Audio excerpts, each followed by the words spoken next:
তবে আল্লাহর ইবাদতের পরে তোমরা তোমাদের আব্বা মার ইবাদত করবা।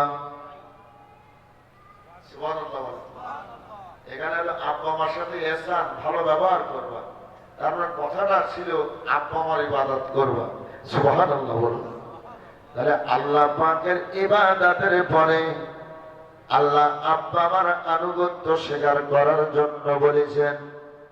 রাসূল বলেছেন, ওয়ালা তাউকান্না ওয়ালিদাইকা আন তাখরুজা মিন আহলিকা ওয়া মালিক। যদি তোমার আব্বা মা তোমাকে বাড়ি থেকে বের করে দেয় ঘাড় ধাক্কা দিয়া, জমি দেব না, মাল দেব না, টাকা দেব না, চলে যা, ও দুনিয়ার সন্তানেরা, তবুও ঘর থেকে চলে যাবে, আব্বা আমার অবাধ্য যেন হইও না। যুবক ছেলেরা গেছে করে সব সত্যিস তো না, বাজারে এখনো ঘটতেছে,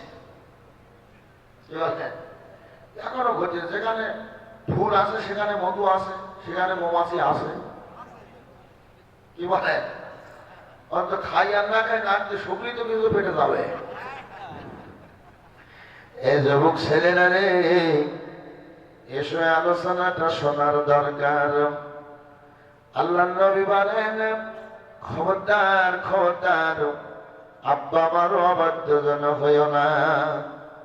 আবার আল্লাহ বললেন, তোমার আব্বা মা যখন বৃদ্ধ বৃদ্ধা হবে, তখন তাদের সামনে ও শব্দটুকু পর্যন্ত বলবা না। ভাইরা, সারা দেশে একটা জিনিস আমি দেখতেছি, আব্বা মা বৃদ্ধ বৃদ্ধা হয়ে গেলে এখন আর থাকার জায়গা হয় না।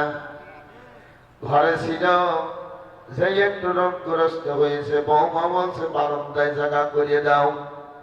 এখন আব্বা মা দুইজন বারান্দায় থাকে। বারান্দায় আরো অসুস্থ হয়ে পড়েছে, ও একটা দরুস গাছ ছিল। বউ বলছে যে স্বামী গো, আব্বা মা কাপড় চোপড়ে পায়খানা পেশাব করে, দুর্গন্ধ লাগে, লোকেরা আসলে লজ্জা করে, তাই দরুজি থাকতে দাও। এখন আব্বা মা এই চাঁদপুরের অনেক জায়গায় আমি দেখেছি, এই চাঁদপুরের অনেক জায়গায় আমি দেখেছি, সুন্দর বাড়ি করা, ওখানে আব্বা মা থাকে না। ওই উঠোনের ওই কিনারে টিন দিয়ে সাপোর্ট করে একটা ঘর বেঁধে রয়েছে, আব্বা মা দুইজন ওর ভিতরে জায়গা করে দিয়েছে। বহুবারই আমি যাই ছাত্র আনার জন্য, আমি আবার ওগুলো খেয়াল করি। হ্যাঁ, ওগুলো আমি খেয়াল করি।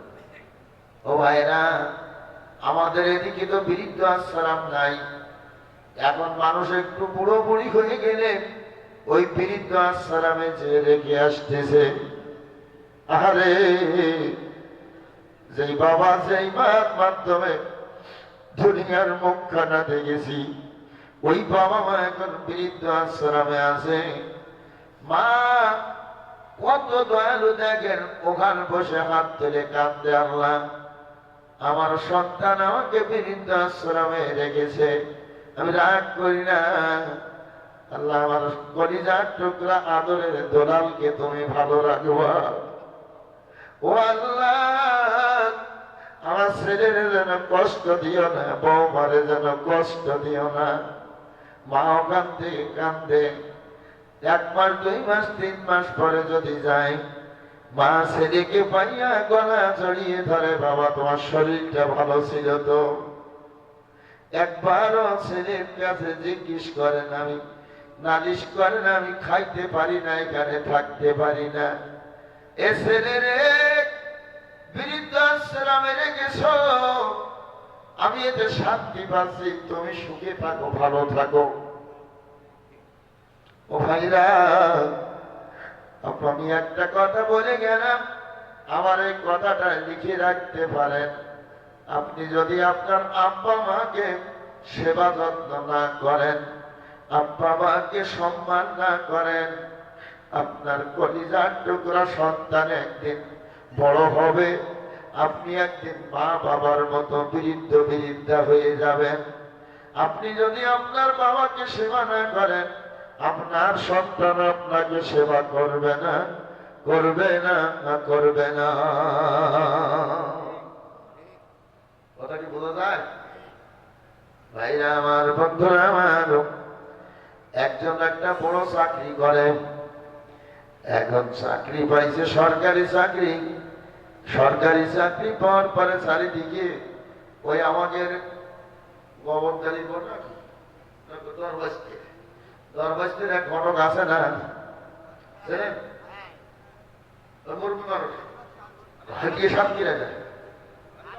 আলিবক্স, আলিবক্স ঘটক।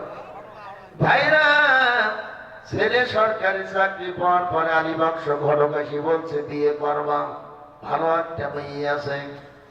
এখন চাকরি যেহেতু সরকারি চাকরি, আলিবক্স একটা মেয়েও দেখেছে কায়দা মতন, ছেলেরে দেখে পছন্দ হয়েছে, ছেলেও পছন্দ হয়েছে। এক বাবার একমাত্র মেয়ে, বিবাহ হয়ে গেছে। আমার ভাইরা, দাম্পত্য জীবন ভালো কাটতেছে। আল্লাহ একটা ছেলে সন্তান তাদের দিয়েছেন। ছেলের বয়স হয়েছে 7 বছর। কত বছর? 7 বছর। বাবা বেঁচে আছে, মা মারা গেছে ওদের। বাবা হঠাৎ করে স্ট্রোক করে, আমার ভাইরা, স্ট্রোক করে এই যে হাত আর পা পড়ে গেছে। এখন বাবা আর চলতে পারে না, উঠতে পারে না, পায়খানা পেশাব বিছানায় করতেছে। এই লোকটা যখন চাকরি শেষ করে দিনের শেষে বাড়িতে যায়, স্ত্রী বলতেছে তোমার আব্বার খেদমত আমার দ্বারা করার সম্ভব হবে না। পায়খানা করে, পেশাব করে, এগুলো পরিষ্কার করবো কি করি? এত পরিমাণ দুর্গন্ধ চারিদিকে ছড়াইতেছে। কিন্তু দাদার একটা মাত্র পোতা, ওই পোতা ছেলেরে ডাক দেয়, ডাক দিয়ে গলাটা এক হাতে জড়িয়ে ধরে, একবার কপালে চুমু খায়, একবার মুখে চুমু খায়। দাদা রে, আমি তো চলে যাব, তোরে কে দেখাশোনা করবে? খুব আদর করে, যত্ন করে। দুইজন স্বামী আর স্ত্রী রাতের বেলায় যুক্তি করতেছে, শোনো, তোমার আব্বাকে আজকে ধুলিয়ার বাজার থেকে একটা বড় ছোড়া কিনে নিয়ে আসবা। রাতের আধারে এই ছোড়ার ভিতরে উঠাইয়া ওই নিছন নিরিবিলি যেখানে জায়গা আছে, ওই জায়গায় কবরস্থান আছে, ওই গর্তের ভিতরে ফেলাইয়া দিয়ে আসবা। রাত 12টার দিকে তাহলে একবার শিয়াল কুকুরে খেয়ে দিন রাত শেষ হওয়ার আগে ওখান থেকে পরিষ্কার করে ফেলবে। তা যদি না করো, তাহলে আমি আর তোমার বাড়ি থাকবো না, আমার তুমি তালাকের ব্যবস্থা করে দিয়ে দাও। আজকাল যা এই শব্দটা ছড়াইয়েছে তার শেষ সীমানা নেই। যদি মেয়ের একটু কিছু হইয়েছে, অমনি তার একদম আমি তোমার ঘর করবো না, সঙ্গে সঙ্গে ডিভোর্স পাঠাই দিচ্ছে যে আমি তোমার ঘর করি পারবো না। কি আসছে, কি ব্যাপার? ভাইরা আমার, এখন চিন্তা করে একটা ছেলে সরকারি চাকরি করি, আবার বউ যদি চলে যায় তাহলে তো সর্বনাশ হয়ে যাবে, দুর্নাম। তা না করে বাজার থেকে একটা ঝোড়া কিনে এনেছে। ঝোড়া কিনে এনে ওই ঘরের ভিতরে রেখে দিয়েছে। 7 বছরের ছেলে তো, ওই ছেলেটা সব শুনেছে আব্বা আমার যুক্তি। এখন বাবাকে রাতের আধারে ঝোড়ার ভিতরে উঠাইছে। ঝোড়ার ভিতরে উঠাইয়া যখন মাথায় করবে, ওই 7 বছরের ছেলেটা আস্তে করে যাইয়া বাবার হাত ধরেছে। বাবা কি করেন? কয় তোর দাদাকে নিয়ে যাচ্ছে ডাক্তারের কাছে। ছেলে বুঝতে পেরেছে, কয় বাবা আমার সঙ্গে লুকাইয়েন না, আমি বুঝতে পেরেছি, তবে আমি তোমার সন্তান হইয়া তোমার কাছে আমার দাবি হলো যেই ঝোড়াই করে আমার দাদার ফেলাইয়া দিয়ে আসবা। দাদা ওই জায়গায় শিয়ালে খাবে, হিংস্র প্রাণীতে খাবে, খাইয়ে শেষ করবে। তো বাবা ঝুড়িখানা যেন রাখিয়া আসিও না, ওই ঝুড়িখানা হাতে করে নিয়ে আসবা। কই কেন? ওই ঝুড়িখানা ঘরে সামসেটের পরে আমি রাখিয়া দেব, আমি একদিন বড় হব, আমিও বিয়ে করব, আমার স্ত্রী বলবে তুমি একদিন বৃদ্ধ হয়ে যাইবা, তুমিও বিছানায় পেশাব করবা, পায়খানা করবা, আমার স্ত্রী বলবে তোর বাবার পেশাব পায়খানা পরিষ্কার করতে পারবো না। তখন আমি কি করব? যেই ঝুড়িতে করে আমার দাদারে ফেলাই দিয়াইছ, ওই ঝুড়িতে আমি তোমাকে উঠাইয়া ঠিক দাদারে যেই জায়গায় দিয়েছ ওই জায়গায় দিয়ে আসবো।